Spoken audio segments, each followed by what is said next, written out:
That was amazing. Like it's like two in one kind of thing. It's like some very interesting characters, a silly situation, and like I really love how that played out. So I feel the next show we're gonna be talking about is Kino's Journey, the beautiful world, the animated series. This to me, just like with Blood Blockade Battlefront, same sort of deal. Mhm. I mean, literally, you're following Kino around on his journey, and it's the interesting states and what they do and how they do, and you don't know what to expect from any given point in time.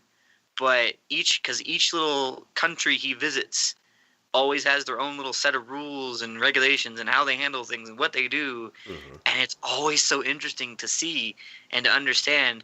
And you think you know how something's going to go, and then it just completely takes a different turn. I remember one state that it pops in my head and stays there. He ended up going to, and it was a really short little episode because it took like I think it was one where he had like they only saw him going to multiple states essentially. But anyways, he goes there and he's talking with his old guy, and he ends up finding out that everyone there gets, if they do good, they get rewarded with points essentially, Mhm. and they can spend those points on pretty much anything. Obviously, if they do bad, they get points deducted, and if they get all their points deducted, they go to jail Mhm. until they balance the scales essentially. Well, he was talking to this one guy, and this one guy had done great things. Like, he had been a scientist that had done great innovations. He had become president of that country for a while, and like he had advanced so many things, and he had acquired a great deal of points. Mhm. And I didn't see it coming till it happened, but when it did, he was like, "So you have enough points now, you could essentially kill somebody and get away with it." And he looked at him and went, "Yeah, absolutely, I could." He's like, "I'm contemplating doing that right now." He's like, "Is that why you have your hand on your revolver?" And then you look over and you see Kino's hand has always been sitting on the side there, pretty much right on his gun. Yeah. He's like, "Yep, I'm waiting to see what you're gonna do." And I'm like, "This got serious real quick. Holy crap!" But if he has enough points that he could do murder and no one would be able to say anything about it, essentially, I mean, it's those types of things that really make you think. Mhm. You're like, wow, given that situation, I mean, is that something that even I would do or contemplate or something? I mean, Yeah. if you have that potential ability, if that power's in your hand, are you going to do it? Are you going to take advantage of it? Or are you going to let it slide, Mhm. So, just like with, Blood Battlefront Blockade, it's very interesting, and it's always new experiences going into it. And I mean, the way they ended it, basically they're pretty much geared up for another season, and it sounds like they're willing to do it, whether they can or not, I don't know. But and it's just going to continue on with that, where you're just going to see more countries and more different situations that Kino gets put into. And they even like I didn't see all of the first season. I did see most of it, but I don't know if they ever explained it. But they did go into Kino's backstory a little bit, Yeah. where you get to actually see what happened and how Kino's becomes Kino Yeah. on this bike and doing these things. So, or Motorrad as they call it. Yeah. Um, but again, still so interesting. I mean, hell, I think like the second to last episode, or no, it was the last episode. It had him going through a country that had sheep, and he ends up finding out later on that these sheep had actually been essentially like fighting dogs, essentially, kind of like you hear people, breed and train dogs and fight or whatever. Uh-huh. This country had done that with sheep. Huh. And then they some activist group came along, and so they set them free in a pasture outside of their city. Uh-huh. But then every person that came along, these sheep would attack. Yeah. So then he had to deal with the sheep. Yeah. But it's not one of those things you'd really think about. You're like, oh, sheep, really? Oh, hello, hi. Um, but yeah. So again, very interesting. Okay. So I have seen part of the new series up until I think, the Coliseum. So like the first 3 or so episodes. And then I went back and I'm like, I'm gonna watch all of the first one, and then I'm gonna finish the second one, or this one, and I didn't get that far. So basically, I got to the Coliseum in the first one. um, so between the two stories, some of the like I guess the Coliseum is in both, and the main reason why I wanted to watch the original series is because they had he had mentioned that he had met a couple in a like covered wagon, and then later on they met that couple again, but it was only the wife. And because of what you discover about the Coliseum that they ended up both going to, you find out why only the wife came back. So I thought that in the first series you would find out, like you would see the whole thing happen, and that's not the case. They keep it a mystery. It's something that's implied, which is cool. And the Coliseum episode, I think, takes place in one. Well, I guess the Coliseum arc takes place in one episode in the newer one, but they kind of spread it out to 2 episodes in the original.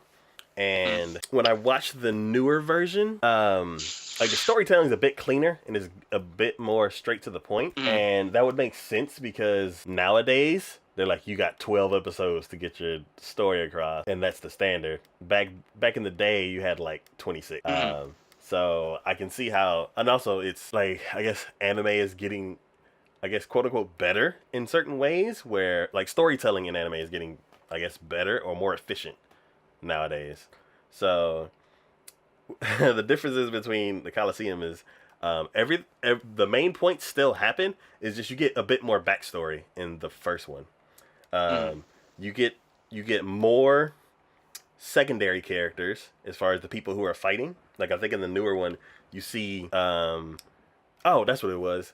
A few people meet in like a hallway on the way to the fights, and they exchange words with Kino a couple times, and then I don't think you get to see their full fight, but in the old one you get to see more of it. And then the finalists, they get invited to meet the king, and he throws a play for them explaining basically the history of the country, and then kind of explaining why the king is the way he is. And they kind of like tell you everything. And in the newer version, they kind of leave a lot of that for you to guess and figure out. And they give you more efficient clues to where they don't have to spend 2 episodes kind of explaining it. But I kind of feel more justified in how everything turned out, because I know exactly what the king did from the first series. Like, it's also a kind of thing where it's like, it's kind of unfortunate. Like, it's not 100% his fault, but it is, because he's the king. So it's kind of, it's I don't know. I like how they explained it in the first one, but then I also like how efficient the newer one is. There's also one really cool story that happened in the first one, and there's one episode where they kind of flip the formula. So basically, normally it's Kino's traveling from his last place and he goes into a new place, and then he kind of meets a few people who kind of give him a tour of the country that he's going to be in, and then he picks a place to stay and then interacts with a few different people, and then a major situation happens, he resolves it, and then he moves on to the next location, and that usually takes over the course of 3 days. With this one, he didn't physically go anywhere. Well, he was in one place, but it wasn't like a city. He kind of met 3 people from this one company. Like, basically it's the company that was building a railroad, and he's traveling down the railroad. It's all like raggedy and nobody uses it, and it's just and he ends up finding this one guy who has this like cart on the rails, and he's sitting there just scrubbing the rails, like polishing them up. And he's like, and then he starts talking to the guy, and the guy explains, I've been doing this for 50 years. And he's like, 50 years? You're like, yeah, I'm just going to keep doing this until somebody tells me to stop. And since nobody's told me to stop, I'm going to just do that. And he's like, I have a family at home, but they should be getting my paychecks and everything. So I'm going to do that. I'm doing this for them. And I'm like, okay, that's kind of interesting. And then he's like, well, it's about time for me to take my lunch, so I'm gonna sit here. How don't you join me? And Kino joins him, and he's like, hey, since you're a traveler, do you have any interesting stories? And then he tells the story about this country where nobody has to work, and then they go into the details of that village that he visits, and it's kind of the episode through a flashback. So I'm like, oh, that's an interesting way to like handle like this format for the show. So he basically goes through that whole village, and then the story ends, and it's like, okay, well, I'm gonna go ahead and keep going. Like their lunch is over and everything. So then now the tracks are all polished and sand, and it's all nice, and he's like, "Brrr." And then he ends up stopping, and he sees a guy like taking apart the railroad. Like he's like just unscrewing everything and just stacks of supplies all over the place. And he's like, "What are you doing?" He's like, "Oh, I work for this railroad company.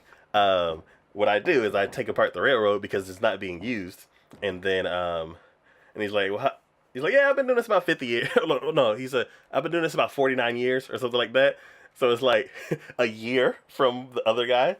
And then he's like, yeah, it's about time for you to take my lunch. And they go through the whole thing again. And I'm like, that's interesting, but they don't do the flashback, of course. And then he's like, okay, well, that's cool. I'm going to go leave because their lunch is over and everything. And then he starts traveling down the railway, and it's just a nice regular road. And then he meets another guy, a guy who's building the railroad. And he's like, oh, I've been doing this for 48 years. So I have brothers at home. They should be getting my check and everything like that. And then he's like, it's about time for me to take lunch. So, so how about you join me? And he's like, no, I think I'm gonna pass. And he's like, oh, okay. Well, you have any stories? Like, could you hang around for a little bit? And he's like, nah, I'm pretty boring. I don't really have any stories. And then he just like takes off and the episode's over. And I'm like, that was amazing. Like, it's like 2-in-1 kind of thing. It's like some very interesting characters, a silly situation. And, like, I really love how that played out. So I feel, because I haven't seen, like, the newer one, I don't know if they would like take chances as far as the format, but oh no, they do. Okay, cool. There was one when you were talking about it, reminded me of because his rule's always 3 days, Yeah. in and out. I think it was on the same one that I was talking about before, where he met the person who could basically kill somebody and get away with it. Yeah. This was a city where he couldn't remember what happened. Oh. You see him driving into the city, and then the next thing you know, you see him driving out of the city. And what ends up happening, he ends up finding out that people who go into that city, visitors, they actually have to have them sign a waiver, an agreement that they can only stay in that city if they take a drug to remove the memories that they had of the city. So he signed a waiver to do it, and he gets told by his motor rad, he's like, no, you really enjoyed that city, and you wanted to stay longer, but you couldn't. He actually wanted to stay longer, but he couldn't. And, yeah, that was the thing. It literally, he has no memories of that city. Dang it. I'm like, motor rad, do a flashback. Nope. Laura made an agreement that he would not sell anything about the actual city itself. Hey. So literally nobody knows about the city other than the fact that they had a really good time while they were there. That's it. Yeah, so I definitely hope that this gets more serious, because like these are some really interesting stories that I haven't like seen anything close to before. Yeah, no, I agree. But yeah, so everybody watch Kino's Journey. It is amazing. The old one and the new one. The old one, they re-released the DVDs from back in 2009 or something like that. Yeah. So they're pretty cheap. And I don't think anybody's streaming it. I need to check it to see. But yes, Kino's Journey, original and new, both spectacular. That's pretty much what this is. It's like each thing, each episode is just a little bit of a story about the daily lives of these guys and all the creatures, all the magic, the storyline and how it's developing. I mean, I honestly cannot find fault